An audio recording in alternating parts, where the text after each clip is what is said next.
degrees. Kind of like if you're testing for a baby bottle. It shouldn't be hot right there, but it should be warmer than your hands. We're gonna bloom our yeast. If you want to dump that in there for me, just dump it. Yeah! Grab one of those chopsticks and give it a little stir. This is gonna take about 5 minutes to set up. Now, sometimes it'll foam up real good, but if it doesn't, don't panic. It's perfect. Okay, so we're gonna let that set up for about 5 minutes. In the meantime, we're gonna measure out 5 to 5.5 cups of bread flour, 5 bloom yeast going in with our dough hook. And then we're gonna add our flour, just a cup or two at a time. I do this because I want it to move along, so I turn it about halfway up on speed, and I just add it a little bit at a time so I don't forget my flour.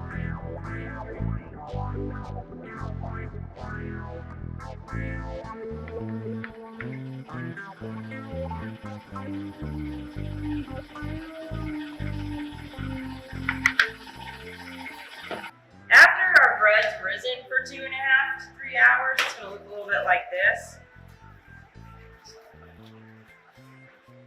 Thank you, sir.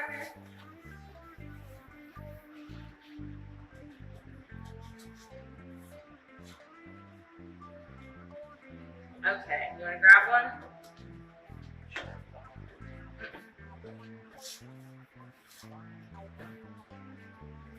Gonna kind of mold it into a ball, just like Play-Doh. Okay? Now a lot of people will roll it out with a rolling pin. You don't need no rolling pin. You want to flatten it out a little bit and then let it relax for a little while. Man, that smells good. See, it's a little bit more relaxed already, but it's still moving. It's still kind of budging back a little bit. All right. I'm gonna put a little more flour on there, and then you're gonna pinch this.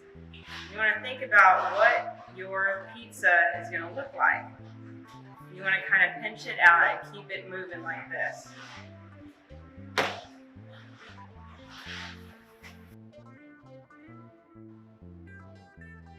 Now be real careful not to pop a hole in your dough.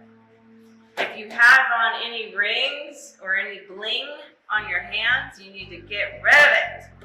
Because we're going to toss this pizza dough up in the air and we're going to catch it with the back of our hands. I'm going to stretch it out a little bit. I'm kind of taking my fingers and fanning them out underneath it so that it kind of shapes it out.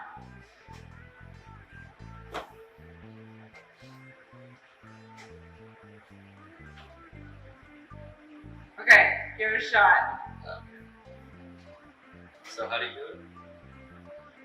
You've got your palms facing down, right? Yeah. You're gonna twist it, you want it to kind of spin like a boomerang or a frisbee. Keep your eyes on the dough.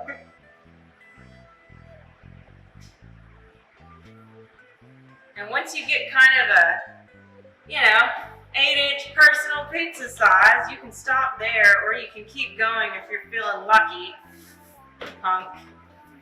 But what you want to make sure you don't do, you can kind of see through your dough where it's going to be at its weakest point. So you got to be careful. You don't want to poke a hole in there. No holy dough.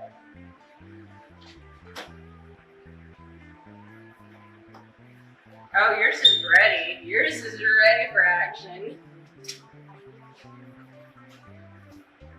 Totally usable. Here.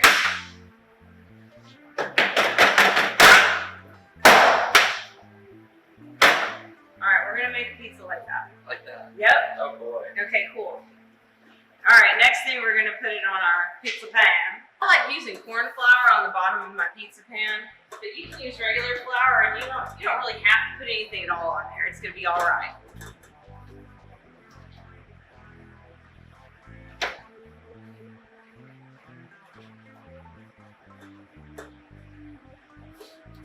beautiful.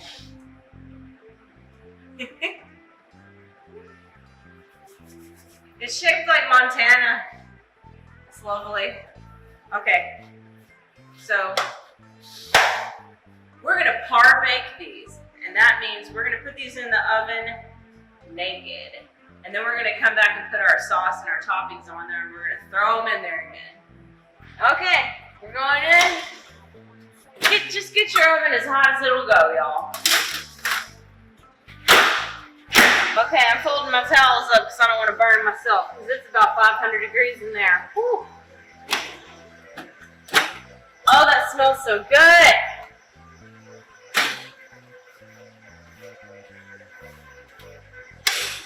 They're so beautiful.